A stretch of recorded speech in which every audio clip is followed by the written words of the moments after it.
দেখে কোনো জলাভূমি মনে হলেও মূলত বন্যার পানিতে তলিয়ে যাওয়া শহরের দৃশ্য এটি। টানা ৩ দিনের ভারী বর্ষণে আর্জেন্টিনার বুয়েন্স আয়ার্সের উত্তর পূর্বের শহর ক্যাম্পানার এই অবস্থা।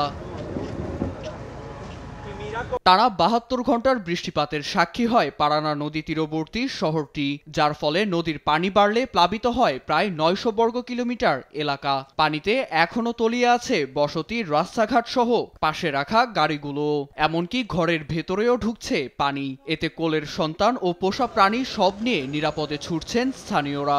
নিজেদের শুকনো রাখতে বাড়ির ছাদেও ঠাঁই নিয়েছেন বন্যা কবলিতরা। আবার স্যাঁতসেঁতে আবহাওয়া থেকে নিস্তার পেতে অনেকেই জ্বেলেছেন আগুন। এর মধ্যেই মাথা চারা দিচ্ছে শুকনো খাবারের অভাব। হঠাৎ বৃষ্টি শুরু হয়, কিছু বুঝে ওঠার আগেই আমাদের ঘরে পানি ঢুকে পড়ে। আমরা বাচ্চা ও পোষা প্রাণীদের নিয়ে বাইরে বেরিয়ে পড়ি। আমাদের আর যাওয়ার জায়গা নেই, আর সত্যি বলতে চলার মতো খুব বেশি রসদ মজুদ নেই আমাদের কাছে। পানি খাবার কিছুই নেই, অনেকেই গতকাল থেকে না খেয়ে আছে।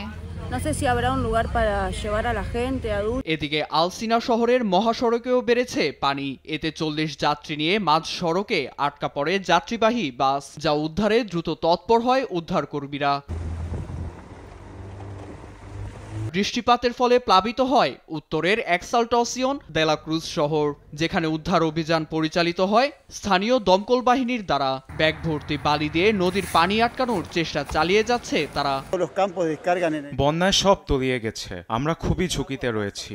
সাধারণদের স্কুল ও নিরাপদ আশ্রয়ে সরিয়ে নিচ্ছি। দুটি শহরে বন্যা কবলিত প্রায় ২.৫ লাখ বাসিন্দাকে নিরাপদে সরিয়ে নিচ্ছে স্থানীয় দমকল বাহিনী ও উদ্ধারকর্মীরা। নীরব দাস, নিউজ ডেস্ক, দেশ টিভি।